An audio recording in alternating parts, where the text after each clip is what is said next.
This is Dr. Daniel Sabol. I'm here with Dr. Chow, and we are working here on the cognitive edge. Today, we bring Dr. Chow here to speak about many different topics or some different topics. And um, so we'll just jump right in. So, Dr. Chow, can you tell me how did you get to this point in your career?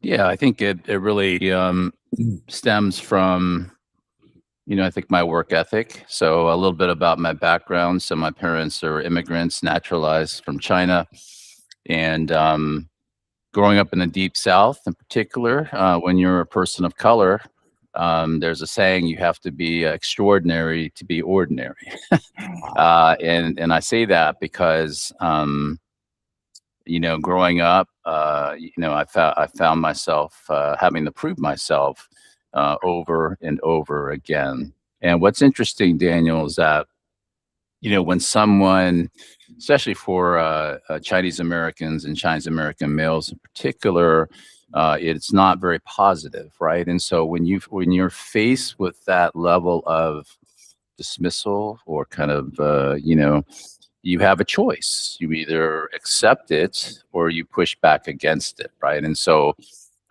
what I learned at an early age, and I give a lot to my father, who has since left us. They basically said you got to bring it. If you don't like it, you have to work even harder. And so what I did is, and again, much credit to him.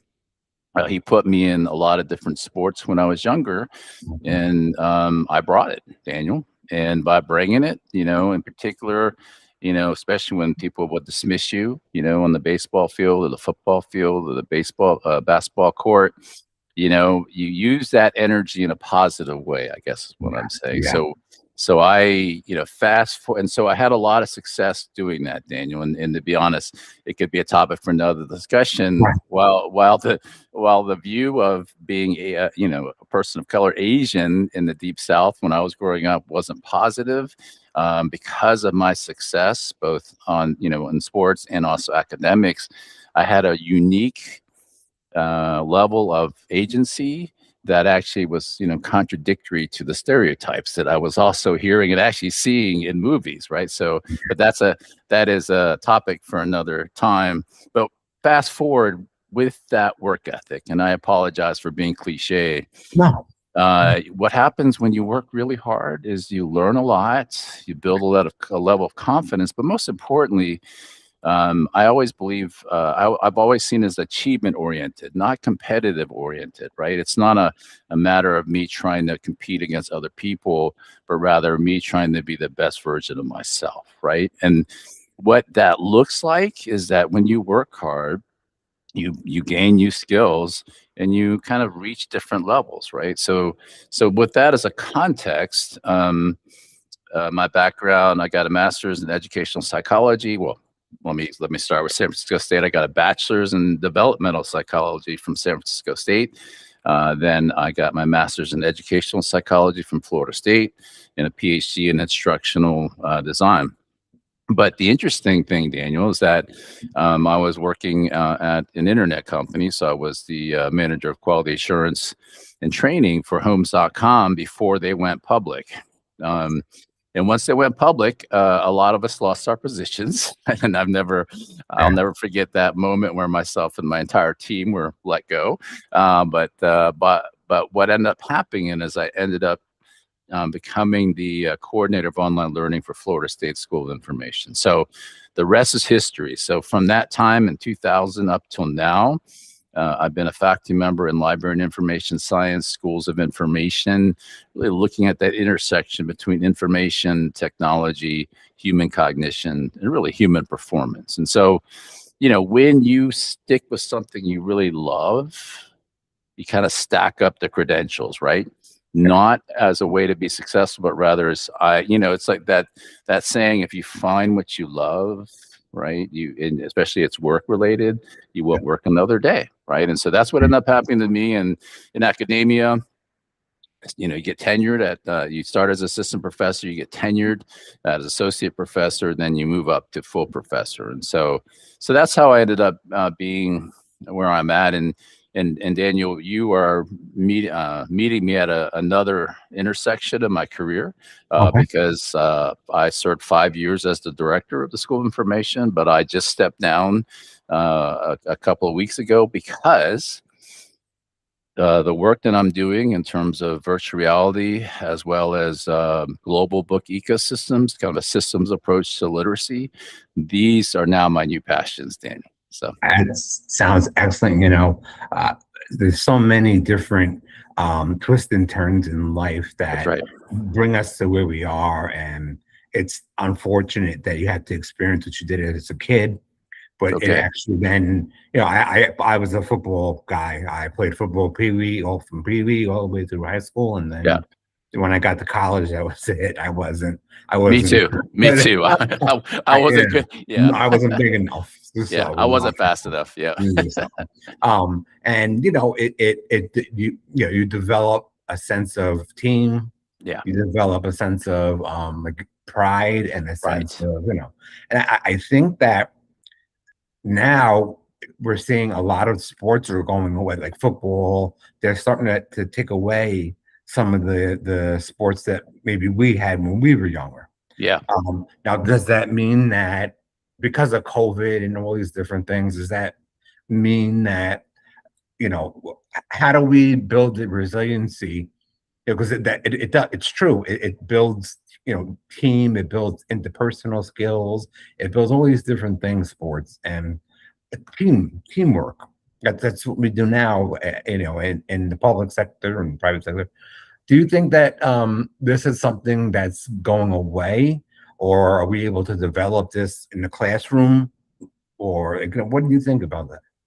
Yeah, I think it's a great point, Daniel. I think that society is disruptive and evolving. So, with the pandemic, obviously everything is shaken up. And I say that because I remember before the pandemic, maybe a quarter of, and this was at University of North Carolina, Greensboro, maybe a quarter of the faculty actually knew what video conferencing was, right? It was kind of a Right, face-to-face right. thing. And Yeah. I still remember the head of the University of North Carolina Faculty Assembly. He said, before COVID, I didn't know what a Zoom was. Right. and then, Yes, and then and I so I share that because I think we just have to keep evolving. And your point about sports, and I think you saw it too, Daniel. Football in particular, actually all of the sports, yeah, there was a level of exclusivity that was both prideful for us, but also unhealthy for other people that were not involved. So there you go. my thinking is that just like as an educator, Daniel, we provide a buffet of opportunities to Right, compete or to and not even compete, but pursue your passions. Right? I think that's really where it should lie. Football in particular, I think because of the new research, and you and I probably brains were probably affected by all the contact. fight. I was a defensive back and also quarterback, but I was renowned for hitting really hard. Um, and the thing, our brains, right? So It's just you can say yeah, I was scarred here. I mean, I yeah, had exactly. spine surgery. I'm just Exactly. So there's a it's lot to be said about but I think with that being said, I've always considered football in particular as kind of sanctioned violence, right? So there's a place for that.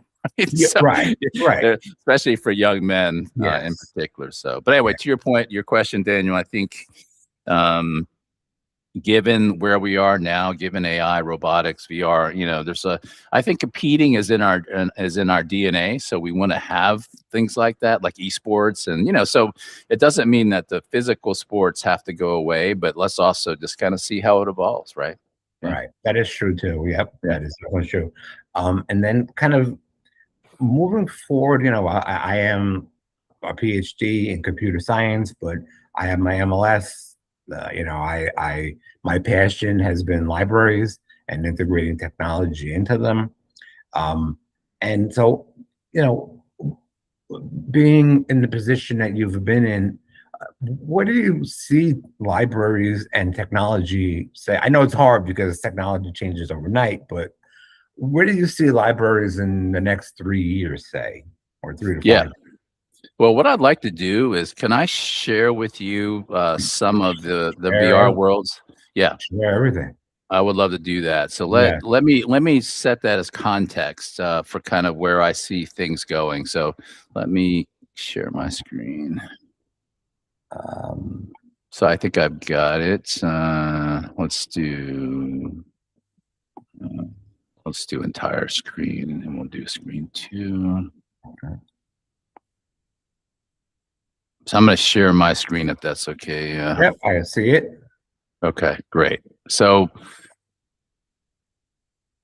let's start with Ukraine. So Wow. as a preface, virtual reality spaces, I see, Daniel, as the new or the supplemental website, right? So when we think about browser-based virtual reality, no headsets, right? So it's just a click away. It allows us to organize information and create experiences that are very unique and also very efficient, right? So I'm going to share with you what I mean. So we won an Anthem Award, which is the social, um, kind of social, cultural support for the Webbies, and we had three VR spaces that we submitted, collectively. So I want to show you all three of those really quickly. Um, so this is Ukraine. So this was developed in collaboration with one of our faculty members who is from Ukraine, and we have a partnership with the public libraries of Ukraine.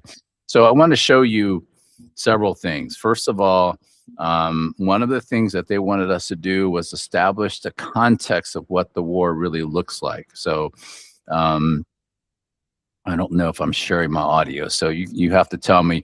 But what I'm going to show you is a firsthand video, first person of a firefight. Okay, and they wanted to include that to give you the rawness of what the war looks like. So we created a video room. So let me show you.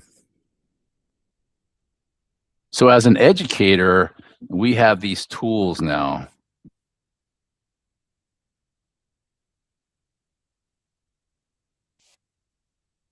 Can you hear that? No. Is there a way to well, either way, bottom line is what you're hearing are bullets whizzing.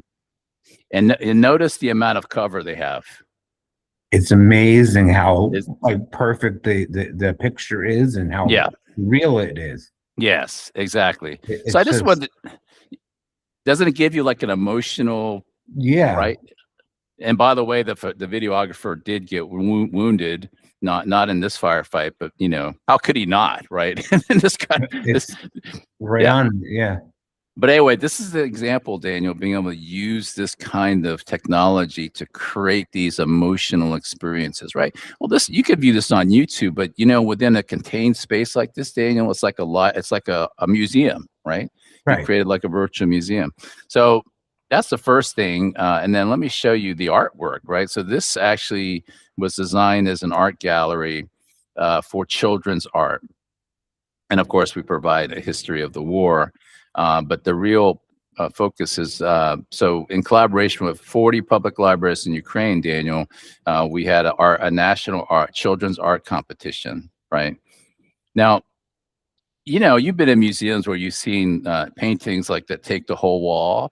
Yeah. I don't know what the average cost of one of those are, but obviously it's going to be hundreds of thousands of dollars. Well, these are relatively 8.5 by 11 drawings, but look what we can do. Look what we can do in the virtual. We can make it the size of the wall, right? And you can see Amazing. you can see our work It's up like close. Mm-hmm. so I didn't mean to jump in because Oh, I'm go just ahead. so amazed right now. I played around a little bit with VR and built a small model of one of my libraries, but this is like, this is on a different level. This is like I'm in awe right now. It's amazing. It's you know I didn't even know like in words how to describe this. How beautiful and how unfortunate that it is, but it's it could be so many things, like, Exactly. Holocaust, and there's so many things that can be revitalized and revived. And I see the power of this for kids that are in Yeah. special needs kids, all the way through to regular ed kids, and every grade level. you know Absolutely. And you can it's see how this could be a supplement, a huge tool for our educational Yeah, purposes, right, Daniel? Because yeah, we're organizing and presenting information in a different way, right? yeah. And so to your question about where do I see libraries going, this is one of the technologies that we now have at our disposal, libraries and educators. I wanted to share with you, and then we'll go to another room. Okay. This was the grand prize winner. Wow. Look at basically what this is essentially all the heroes of the Ukrainian history that are backing up the soldiers as they fight. How, I mean, it just gives me goosebumps, Daniel. It's now these paintings were done by who? These are children across Ukraine, and this was a 16-year-old. Yeah, Oh, wow. It's just amazing that now everybody can get these resources. that's right, exactly. And more, and also the other part to Right. this, Daniel, is that this is the only place you can see this. This drawing is safely at the home of Right. Nazar in Ukraine. Yeah. This is the only place you can see it. Yeah, It's now digitized right. here, and that's it. And it's not Exactly. going anywhere. Exactly. Yeah. So preservation, access, right? Mhm. Experience, right? Because even if you did see the original, it's a little 8.5 by 11 frame drawing. Daniel. Right. But now we can make Not it right. $100,000 piece of work, right? So, um, all right, It's, so this is Ukraine, and this is it's globally available, and I'll send you all the links after this. If Yeah, I appreciate. it's free and it's open and it's browser based. But let me show you another one. So this is Reading Nation Waterfall. So this is a MLS grant, and this Okay. is our replication toolkit. So in grants they always want you to be able to. How Yeah. are you going to replicate your research, right? Well, so we created this virtual reality space. And in Frame VR, it comes with a programmable AI agent. So this docent can answer any questions about our research that we programmed her for, right? Wow. So this is a replication toolkit, Daniel, right? This is beyond the website. This is this is Because basically now yeah. is she programmed to answer? So you said that she can basically answer anything we ask. Yeah. Is she programmed to like a large language model, or it's just She is as programmed in two ways. So we have her programmed to answer questions about Reading Nation Waterfall, and okay? she also is connected to ChatGPT. Yeah, Okay, so yeah. but ultimately somebody sat and programmed her for this building, and it's probably took forever. My students. Yep, my students. Yep. Okay, And by and the this is way, a project to work on. exactly. By the way, Dan, that's another part of this is allowing our MLS students or whoever, our students Right. to work in spaces like this, right? So that when they go into the profession, they can bring this to the profession, right? So tell me about This replicating. would be like shocking. I think there's not many, you know, libraries besides you guys doing this type of Mm-hmm. Mm-hmm. maybe a few. But But this is but you amazing.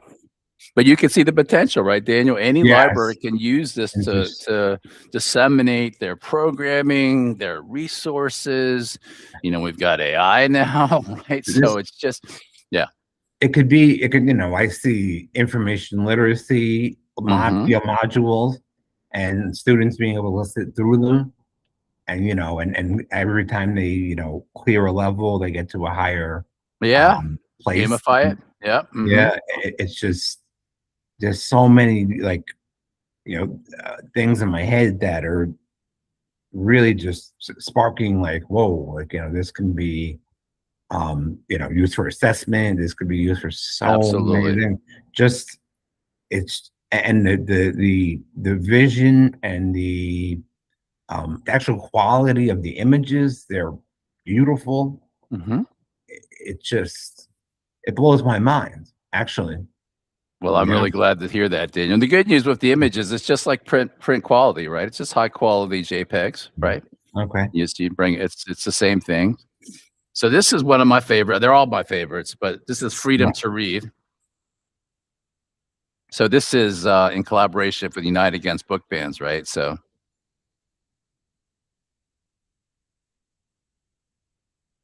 this is where you can learn about the Unite Against Book Bans. We had a Hollywood animation team prepare this.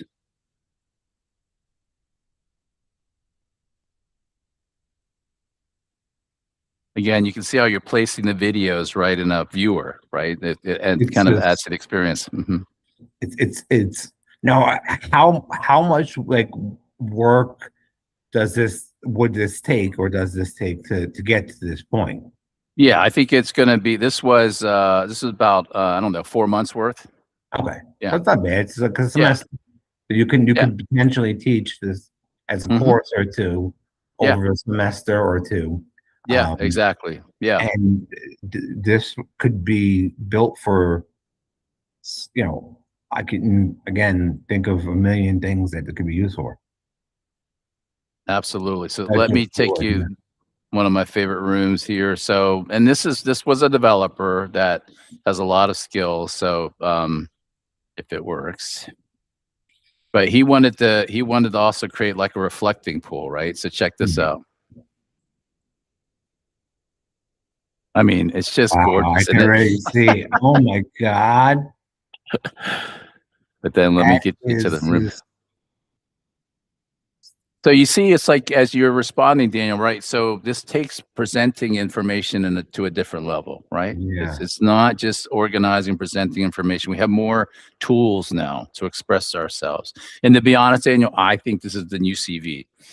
You know, I'd say in 5 years, everybody's going to have a CV like this, right? It makes Yeah, sense.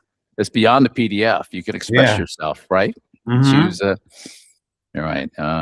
Let's see. And then let me take you to one final one. And that is, let me take you to Seek Immortality. Yeah. So this actually is the one that kind of started it all. This was a digital preservation project with the Northern Cheyenne, funded by MLS.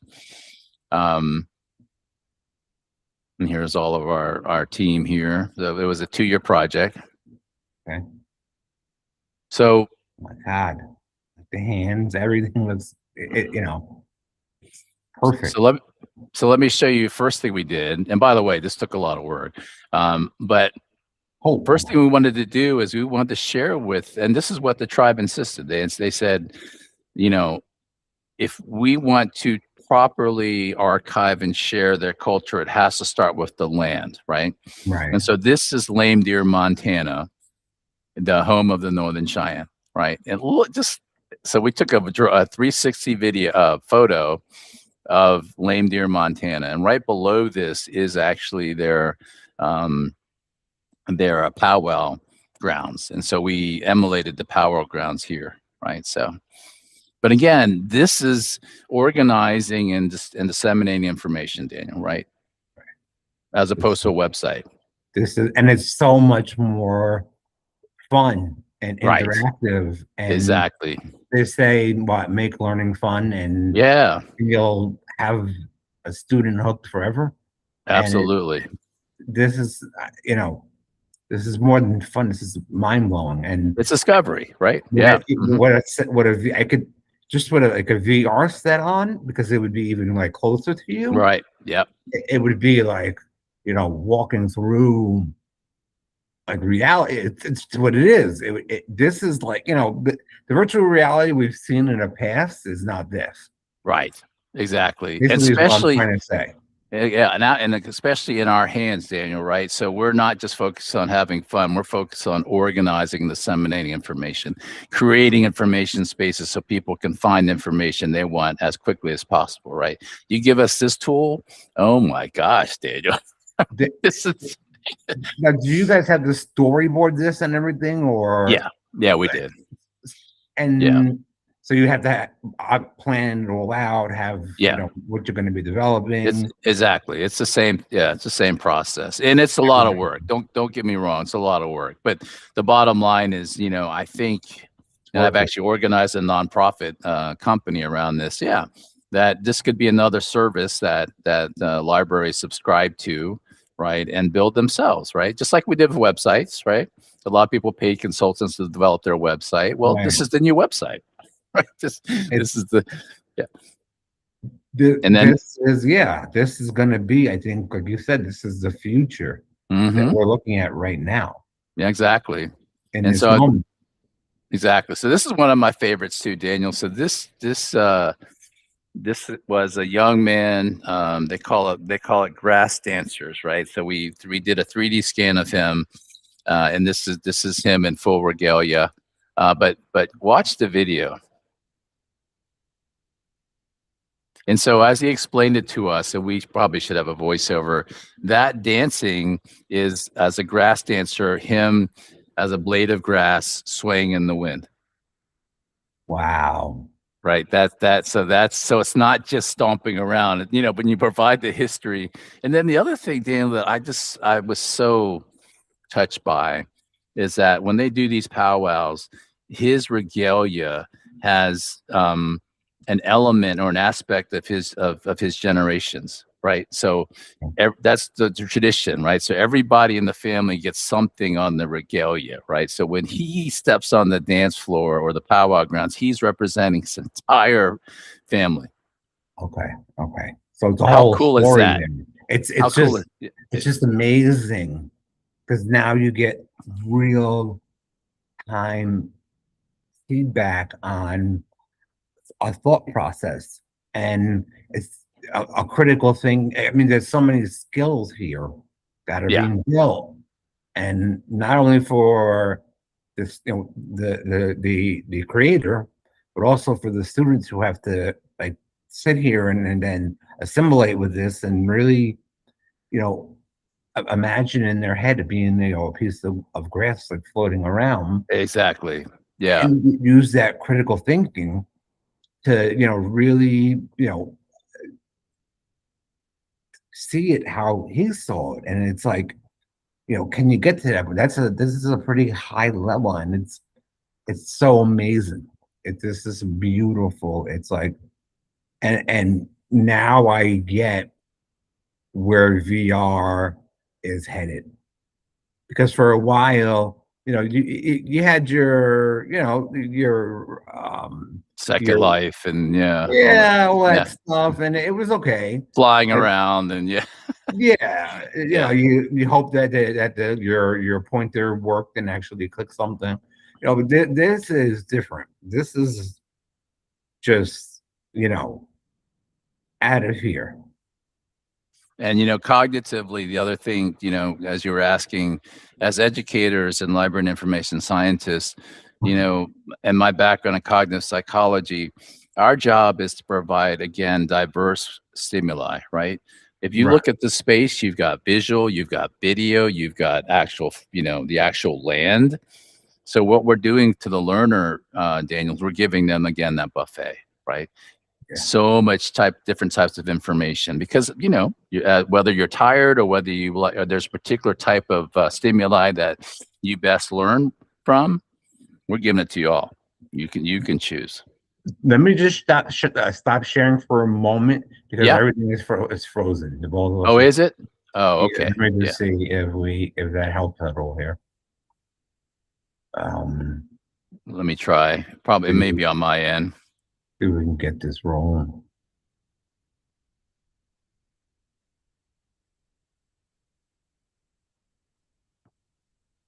Can you hear me better, Daniel?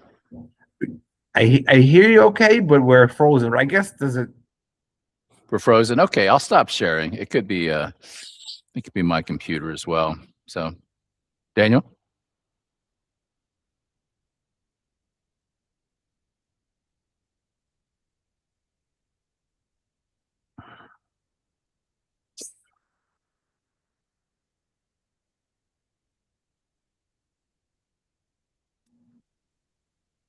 I apologize. No, I no was worries. I was kicked out, but we are recording still. So, Okay, great. um, what you showed me really just is mind-boggling. It's, you know, now my next question, which I don't know, is probably going to be you probably already are expecting where I'm going to go with this. What do you need to do this? Do you need to be able to write code? Do you know what are the prerequisites for a student to get into this, or for myself, let's say, to start writing this? Yeah, it's so first of all, I'm not an expert in this. So again, you remember that analogy that I said about libraries and other organizations. Half of the webs. One of my studies found that half of the libraries built their own websites. Yeah. Half of the libraries paid someone else to develop their website. So I want to start there. I could become an expert in VR, but I don't have time, Daniel, right? So, Right. so Right. what I do is I kind of conceptualize, from my expertise, what it is we want to do. And then I hire or bring students in to actually develop it, right? And so I want to start there. That it's not, I don't expect all librarians to be able to develop spaces like this, right? Okay. However, like most things, there probably is a couple of librarians or, paraprofessionals that can do something like this. Sure. Or I think sooner than later, Daniel, there will be companies similar to web development. There will be VR development companies, right, that will Okay. develop spaces like this. So, but anyway, Okay. to your question, Frame VR is free, so you can create an account today. Okay. But like all internet things, it'll give you just a limited basic set of Yeah. things Yeah. before Yeah. you have to pay, right? But it's Right. object oriented, so it actually is not that bad. Like upload Okay. this image or create this. Yeah. So you don't have to do any coding, right? No manual coding. It's all object oriented. So you add it, and the coding will happen in the background. So yeah. That's beautiful. And I mean, it's, like you said, it's when it's object oriented and you have a platform Yeah. already laid You out, just create. Yeah. you just you just have to try it and Right. get your feet wet and not Yep. be afraid to just poke Exactly. at the head for the Exactly. rest of it. And I so, think exactly right. I think it's just like websites again. Before, I mean, and we have all these content creation tools now, but before, you remember there were a few of us that could develop websites. yeah, it's like, We taught HTML, right? And I think the same thing with VR, right? So some of us will be able to do good VR, but again, there'll be a lot of companies, and but it definitely should be. I definitely believe it should be a core basic skill for LS professionals, right? yeah, Yeah, it has just to like be. HTML. Yeah, just like HTML. Yeah. Yeah, because that's what I saw as the future.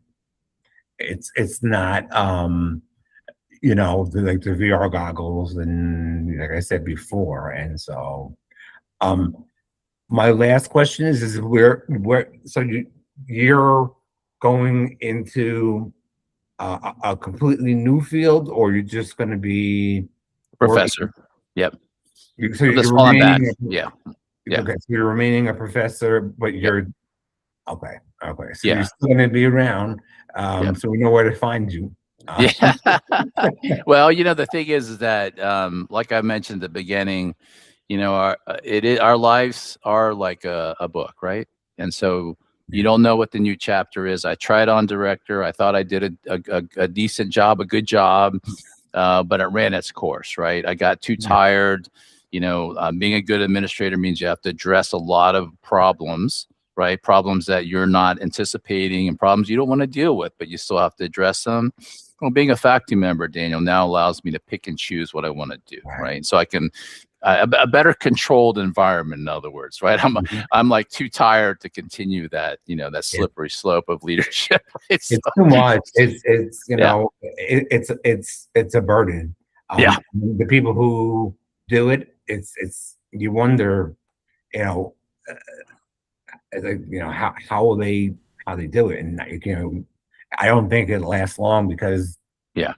that burnout and That's the right. It stress and takes so so much forth. energy. Yeah, It's a lot. exactly, It's a toll on you, and exactly. if you could be teaching and doing what you want at a similar pay grade and where you want to be, Yeah. why kill yourself when you can be doing things that make you happy, like we said before. Exactly. And Daniel, Yeah. before let me circle real quick back to that question about where do I see the field. So I see the field as evolving with technology and as other things, but leveraging technology to continue to expand our ability to meet our mission, right? Information access, information sources, delivering quality information, in a more engaging way. So that's number one. But the other certainly is the digital literacy mandate, right? Yes. That we must have for equity of access, right? So, maybe those of the people that watch this, Daniel, I think part of what I'm asking all your viewers to consider is that even if you don't like this or you're scared of it, I encourage you to explore it so that you can better serve your patrons. Because the bottom line is, we, as PhDs, Daniel, we are privileged in the sense that we have access to all the things that we have. If people don't realize how hard it is to get a PhD, right? But the bottom line is the communities that we serve. How many of them have access to this kind of technology? How many of them have access to headsets? And if this is part of the language of the future, Daniel, right? So if we don't provide this, especially for the young people, right, then we are not, that is now the new equity. And honestly, that's why I said I really want to focus on literacy, both reading literacy and also digital literacy. So that's my future. Yeah. And I see that as, this is, if you got this into a school district sooner than later, like an urban, I work for the city of Yonkers schools and big urban district. I mean, imagine if we had that there. Yeah. That is, and I used to write grants and I would get, all kinds of headsets and, drones and different things for the students to play with and to test out. And this is something at the next level that can really change things in terms of equity and access. Yeah. And it's important. Yeah. This is really important. This is Absolutely. bigger than Chromebooks, and I could see this becoming or probably is a race to be the first person to get this into the hands of a district or into the hands of, somebody who can sell it for lots and lots of money as opposed to using it like you and I would, because we know that we're here to serve the student. We're here to teach the student. We're not here, we came into this field to help. And money comes second. Yeah. It is what it is. Yeah. We enjoy helping people and Absolutely. and serving and not everybody's like that. And when not the wrong people, but people who are more businessy may get a glimpse of this, they say this is going to be huge. This is a major moneymaker. You're absolutely right. There are going to be a lot of people like that. Yeah. Yeah. You're going to see this shoot up, probably like cryptocurrency or something, and it's going to be huge. It's going to be huge, I think. But Daniel, going back to your question about competition, can you imagine the type of competitions that we could hold in this, where children can express themselves? Oh my God, it could be so I used to do like in Canva, they have a map of the world, and I would put forget what it was, like something like pin where you are or something, and the students would drop pins about where they all came from, and it showed the diversity of how we all came from all different parts of the globe. And I would have then the ELLs and the English language learners, I would have them create a sway in Spanish, and then we would, or in whatever language they were speaking, then we would have it interpreted, and we would have their journey and their story as in Spanish and English and as the way they saw it. And they would put pictures up of their family. Exactly. And, this is what you and I think, are right there, like in our thought process. Yeah. Because it's all about equity, access, and showing that, even though you may be, or you may look one way, Mhm. what you've gone through could be something completely different. Exactly. And the ability to express oneself, right? I mean, the Yeah. ability to share to the So world, your talents, your family, what you're all about, right? Your how many, passions. how many kids out there that are probably, that, are unfounded or unknown, who can express themselves in such a way now with the digital arts and with, Exactly. using different tools to develop these type of so now we've opened up a whole new world for jobs, for Hmm. it just runs the gamut. It It's gonna really, be. I'm telling you, it's gonna be the new resume. it's I'm going to telling. be, I believe Yeah, you. it's gonna I be the new brought, website too. I mean, it's gonna be like you said. It's gonna be competitive as well because, like, if you after a while, it's like, why don't you have one? Right? It's right, just like, what? You just have a website? yeah, What is this? 2026? Right? So, right. It's like, yeah. But wait, what this looks like 2027 yeah, right here. that's right. Yeah, you're looking back. So all right. You know what, Dr. Chow, I don't want to keep you. I'm sure that you are probably a very busy person.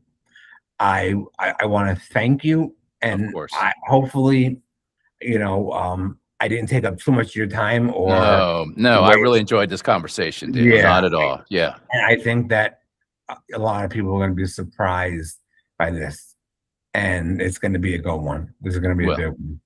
well, I So really appreciate it. Is yeah, there a way I could show you one more thing? Can I show you yeah. one more thing? Do, Okay. do, Yeah. do Hopefully, you it need won't to freeze. share the screen, or Yeah. how? Okay, hang Let on me one let me second. share. Actually, yeah, maybe we'll try you sharing screen. Maybe less that. So let me put it in chat here. Where's chat? All right, let's see. Sorry, I don't use. Where's chat? It's done bottom right. Bottom right. There's a breadcrumb box, and just to the left of it is the chat. Ah, There. there you go. Yeah. All right. So out of all this work, I've formed my own company, Daniel. But I'm sharing this with you because you asked about where the field is going. Um, so what I didn't mention when I showed you Seeking Mortality was that the focus was on literally seeking mortality for their elders, right? So the idea was to record their elders so that future generations could meet the elders, right? Yeah. Especially with AI. So, so yeah, so let me share, yeah, when you're ready, details. Um, oh, looks like we got too many. Let me, I think you're, let me stop that for a second. Let me redo it again. And I'm just going to select. yeah, select the URL. Yeah, Yeah. the browser window. Yeah.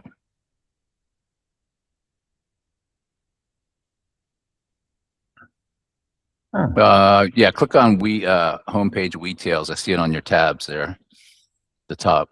Yeah, that should do it. There we go. Yeah. Okay. There we go. Okay. Okay.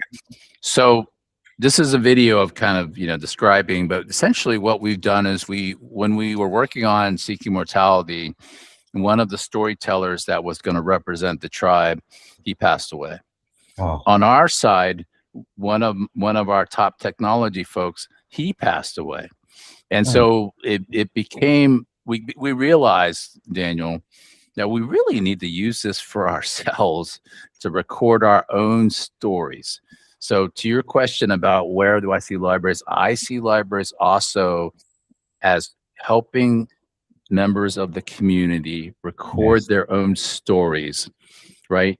Not as a memorial, but as you live life, Yeah. right? And so that's what we've done here is we've created this way in which people can record their stories as they're living it. We have prompts, and more importantly, we're going to take that information, give it to you completely, and present it in ways in which in some ways you are writing your own memorial. So This that when is you pass on, you have a life full of your stories. And Daniel, imagine if we can start doing this globally, the kind of wisdom that all of us can share with humanity, right? this is like an archive of it, like everybody, basically. Yes. What it was, what it is going to Yes. look like. Yeah. And you could Yeah. go look back on it and say, in 2026, you know, we started, looking at this, and and actually find out who did what, and this is genius. I And mean, now adding to that, let me share with you. I've got my dog here. So this is yeah, Ellie, right? So Ellie is old now. She's been such a good dog. But these are the kind of memories, Daniel, that I want to take with me, right? right, Our animals, or whatever it is that's near and dear to us. When I pass away, I want her to be part of my story. You know, right, I want her to be part of my story because she is giving me so much happiness and loyalty, right? She deserves to be part of my story, yeah. right? Yeah. So, And so, right, and you can, um, put things up and just mhm, very simply just, record even two or mhm, 3 minutes a day or a week, or mhm, mhm. you write it down, and then, you build, a picture of your life, and every single person, if we can get that somehow, Yeah, yeah, yeah. it would be amazing. It And would. we're already working with funeral homes. So our first pilot is with a funeral home that they're going to add QR codes to the tombstones and urns or whatever you decide after you pass on. Yeah, So imagine now when you go to a tombstone, you can actually click on a QR code to learn and you more can about that person. learn. Yeah. Yeah, like when I go visit my father, Yeah. there's people, he's in an urn, but Yeah. there's people next to him, and I wonder, you wonder, Who is not this person? yeah, Yeah. not to be Yeah. weird, but just Yeah. Yeah. curiosity is like, Yeah. Yeah. what did they do? And you see, Mhm. they did this or did that, but it's such a smart idea. It's so, And you can do that for your dad too, Daniel, right? I mean, the yeah, bottom line is that way after you pass on and your descendants, they yeah. can click on that and learn about you and learn about your dad. You know what I mean? It's just it doesn't have to be that long either, right? But it's just a little bit about you. Because I'm selfishly, Daniel, when I go, I don't want to go. Right now, when I go, I hope not. yeah, yeah. I still want to talk to my descendants, right? I want them to Yeah. meet me, just to learn a little bit about me, right? That Yeah, I just still want to see that contribute to the we're world. here. Yeah, we're Yeah, here and then we're gone. yeah, And it's like it is kind of long termish. It's kind of weird, Um, so in order to pass on that legacy, it really is. These are such good ideas. I know there's a big dignity memorial. Um, they are a major owner of hundreds of funeral homes in my area in New York, up and down the East Coast. I don't know if they would be somebody that you could reach out to, or sure. because We're not quite there yet, but we're getting there. Yeah. this Mm-hmm. is something that's really such a, and they would probably be on top. I know if I worked there, I would be on top of this. I Mm-hmm. would say, you know what, I there are so many people who would hear this and say, yes, I Mm-hmm. want to have this, history live on. Mm-hmm. And Mm-hmm. it's just, 'cause I would want it, and I'd want to do one for my father, which I'd love to. And I Mm-hmm. think that other people, if you and I, see it, that means that thousands of others would see it as well. Yeah, exactly. And honestly, for me, Daniel, because my grandparents and great grandparents are from China, I know nothing about them, Daniel. I Right. have a few. I have a few pictures. That's it. I know nothing about them. So yeah, I think we may have frozen.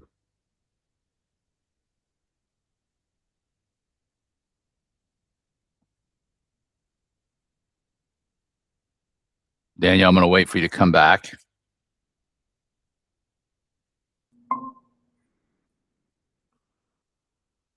Hey, About that. Yeah, yeah. it's I don't know what's going on. Ever since, like I was saying, the meta, whatever that happened with them, I don't know if we buy satellite from them or something, space, and when they were hacked something, because all of a sudden, about a day after that problem happened, my phone started acting up, the computer started, and I mean, it's kind of weird, It but could be the frame VR tabs too. So this, if you have yeah, any of those tabs open, close those. yeah, no, it's They all are that. memory hogs. Yeah. That one is probably still going. I'll have like Yeah. a million and one screens to close when we're done.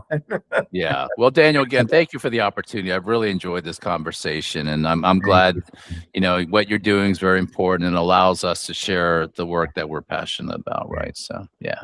I appreciate having you. It was such an amazing time, and I thank you. Yeah. Thank you, Really. Daniel.